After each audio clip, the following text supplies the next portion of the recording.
Coming up on Eyewitness News, charges: an East Aurora cop turned his squad car into a rolling sin bin. And a live eye look at the holiday travel picture. Putting the final touches on a new home for a slain trooper's family. And discovering how a little home computer could cost you big bucks. I'm Don Postles. I'm Herb Weinstein. Eyewitness News is next. Home for the holidays. You supply the hospitality, Sibley's adds the savings. Now only $2.99 to $9.99 for wickerware by Metro Marketing. With Sibley's huge assortment, it's easy to weave wonderful wicker into your decorating. And it's simple to make delicious homemade pasta in minutes with Simax Pasta-Matic. The 700 model, now $159.99.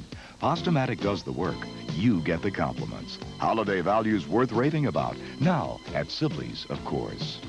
Birds fly south. Stay warm with someone you know. The kid stays here. Sunbeam. Stay warm with someone you know. Sunbeam. Now, Chi-Chi feels right at home. Stay warm with someone you know. Sunbeam. This winter, stay warm with a friend. The Sunbeam kerosene heater. Sunbeam. Available at brand name sales and Century House. Super 7 tonight at 11.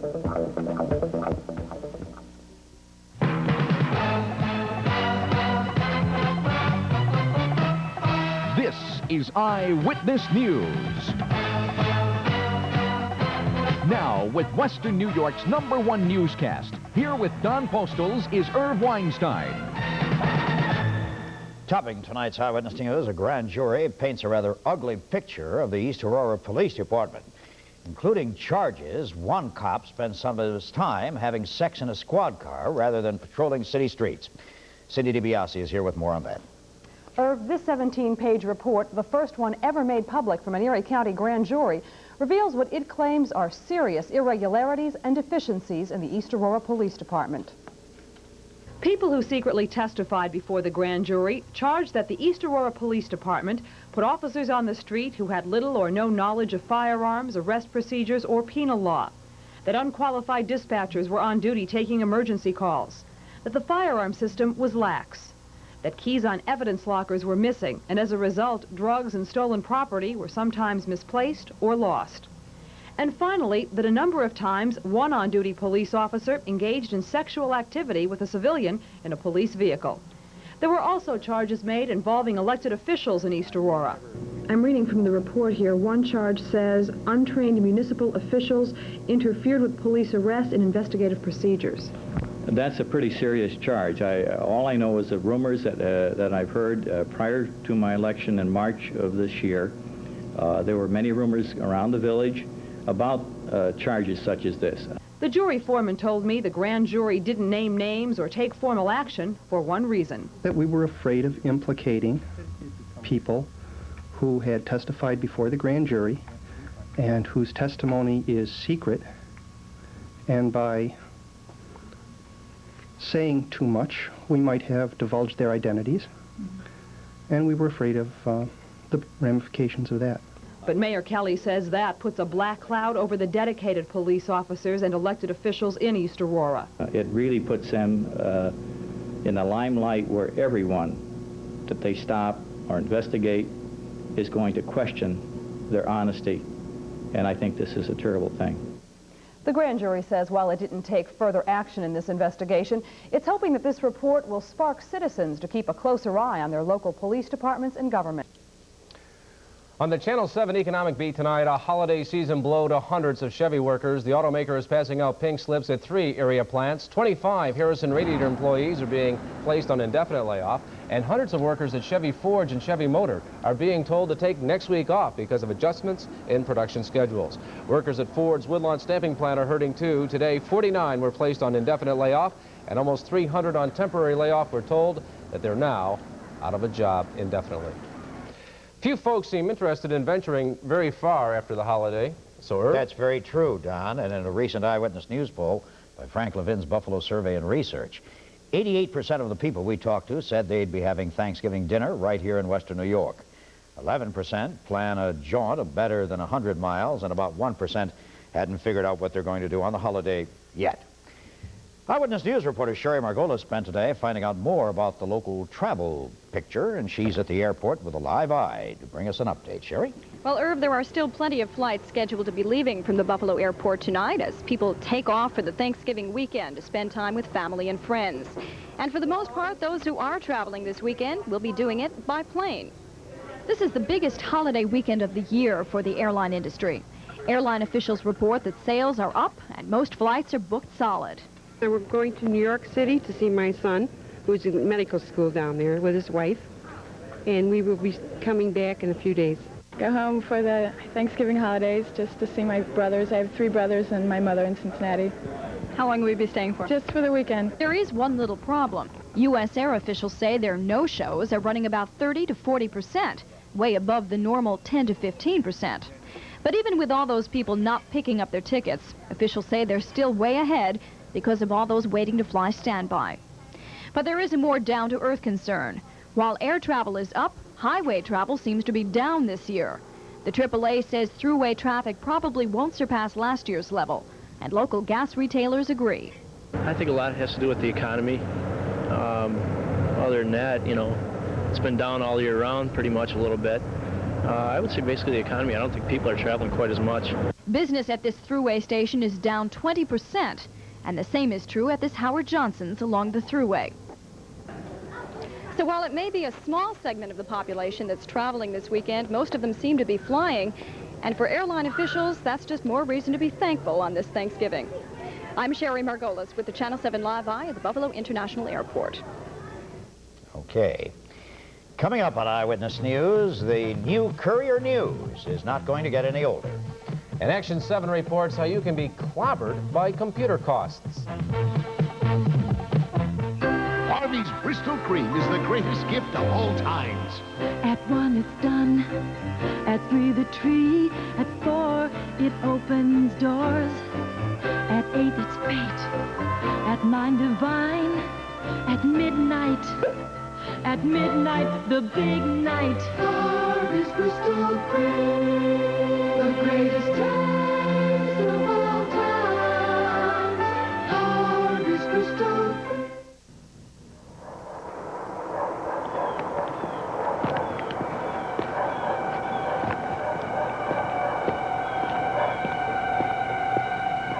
For those people who charge at Christmas and completely forget about the costly dangers of credit cards, get ready. There'll be plenty of bills to remind you come February. Why not shop at Hills instead? The Broadway show, Tin Types, is coming to the Shays Buffalo Theater. I'm a Yankee Doodle dandy. Kiss me again. I want what I want when I want it. I never done nothing to nobody. For goodness sake. And the smile that will Tin Types, December 1st and 2nd at 8 p.m. at the Shays. Tickets are on sale now at all Ticketron locations, or call 847-0850 to charge. Ford year-end clearance is on. We're eating up high interest. Every 82 Ford Thunderbird, Mustang, Fairmont, LGD, Granada, now 10.75%. Ford gets them. We're chasing high prices on 82 Escorts and EXPs. Save up to $2,000 with cash back from Ford and 10.75% interest. Cash back on all 82 Ford pickups. Get up to $1,000 direct from Ford. Hurry! Ford year-end clearance. Your Western New York Ford dealers gobble up high interest. Tonight at Stop the Presses at Western New York's newest weekly newspaper. The Courier News is calling it quits after only 3 editions. Troubleshooter John Pauly recently revealed the would-be publisher is under investigation for possible mail fraud. Pauly also revealed the paper's managing editor misrepresented his news background and covered up a prison record. Sources say the fledgling newspaper was unable to recover from the Eyewitness News exposés. Well, if the pollsters are right, about 70,000 Western New Yorkers will be buying home computers this Christmas. This week, Action 7 reporter Charlotte Scott has been taking a look at computers, and tonight, part 3 of Charlotte's series. Charlotte? Thanks, Irv. As I pointed out before, you should really take your time when shopping computers. Think hard and long about what you'd use a computer for. Check out the prepackaged software to find out how you can use a computer. If you want to play video games, buy a video game machine. because even the least expensive computer can end up costing a small fortune. You'll want to stop by stores which carry different brands of computers and pick up brochures. By reading through them, you'll learn exactly what you get for your money. Now, in most cases, when you buy a computer, you get something that looks like a typewriter keyboard. That's the computer. If you don't buy a monitor, you have to be able to hook the unit up to your TV set. Most of us don't know a whole bunch about computers, and therefore, when we buy our basic computer, we figure it'll do just about everything. Not so. In order to do everything, we need accessories. Accessories can be expensive. For example, we found one model of computer which sells for around $200. The unit which would allow us to add accessories costs $250. If we wanted to increase the 16 kilobyte unit to run programs requiring up to 32 Ks, it would cost another $300. $750 already. And it still has no equipment to retain information. You see, a computer is sort of like an orchestra. While the orchestra is playing, we're enjoying the music.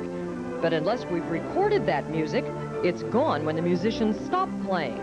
Similarly, a computer may offer us enjoyment as we put information into it, but unless we have a cassette recorder or a disk drive unit to retain the data, it's gone when we turn off the computer. A disk drive for the computer we mentioned earlier costs $400. A card to control the disk, another $250. And if we wanted to add a printer, a speech synthesizer, and an attachment to allow the computer to send and receive messages over the phone, our $200 bargain would cost $2,750. I might add, the system's worth the money, but many of us are unaware how costs can go up. Of course, not all of us need all those accessories so we can keep the price down. Tomorrow night, some more tips on things to consider. Terrific. Thanks, Charlotte.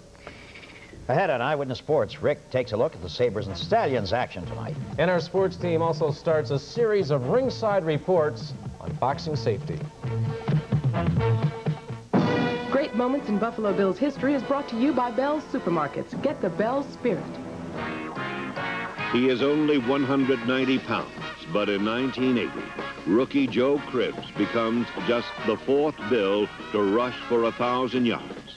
Remarkably, Cribbs has only 3 carries for more than 20 yards and still finishes the season second in the AFC with 1,185 yards.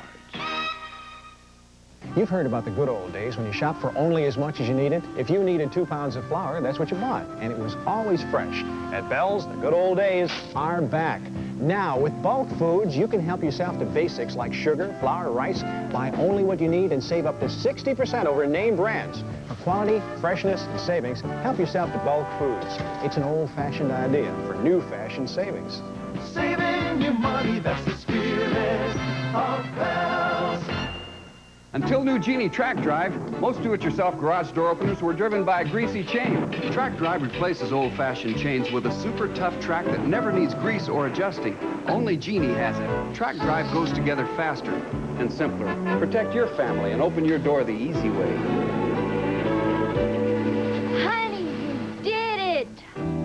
Track Drive. Only Genie has it. Available at brand names. Every day, hard-working folks need an everyday hard-working boot. They need Texas Steer brand insulated boots from Kmart. Texas Steer boots are quality constructed with full-grain leather uppers, a Goodyear welt, steel shank, oil-resistant crepe soles, plus full insulation. And right now, they're on sale for only $26 at Kmart, the saving place. Texas Steer quality at a Kmart price. Nice. It's torture serving my family home-baked pie and not being able to have any myself, but I'm watching my calories. Try new Comstock Light, the pie filling with 1/3 less calories than our regular pie filling, with no artificial sweeteners and fresh, natural fruit flavor. Fantastic pie. New recipe? And you're having some too, Mom? Now I can bake my pie and eat it too. New Comstock Light, 1/3 less calories, no artificial sweeteners. That's nice. Now here's Rick and Eyewitness Sports. Thank you, Herb. Local teams in action tonight at home and on the road. The Sabres play the Whalers in Hartford to cap a 4-game road trip that has seen them take 4 points up to now. 6 points out of 8 is a very definite possibility. The Stallions, on the other hand, will be playing at the Odd against San Diego. The Sockers are 1-3. Stallions are the only MISL team undefeated. 3 in a row, a definite possibility. Well, the Bills practiced in the cold this afternoon, and that didn't help those with injuries like Jerry Butler, Ken Johnson, and Jim Haslett. Johnson and Haslett worked out anyway. I pulled a hamstring. I got a bad back, and I got a nerve problem in my back that activates my hamstring all the time, so it's aggravated right now. But you think you'll be able to play Sunday? One way or the other. Art Whittington, the running back, incidentally, was waived today by the Buffalo Bills. High school football closes out another campaign tomorrow morning at 11 when Hutch Tech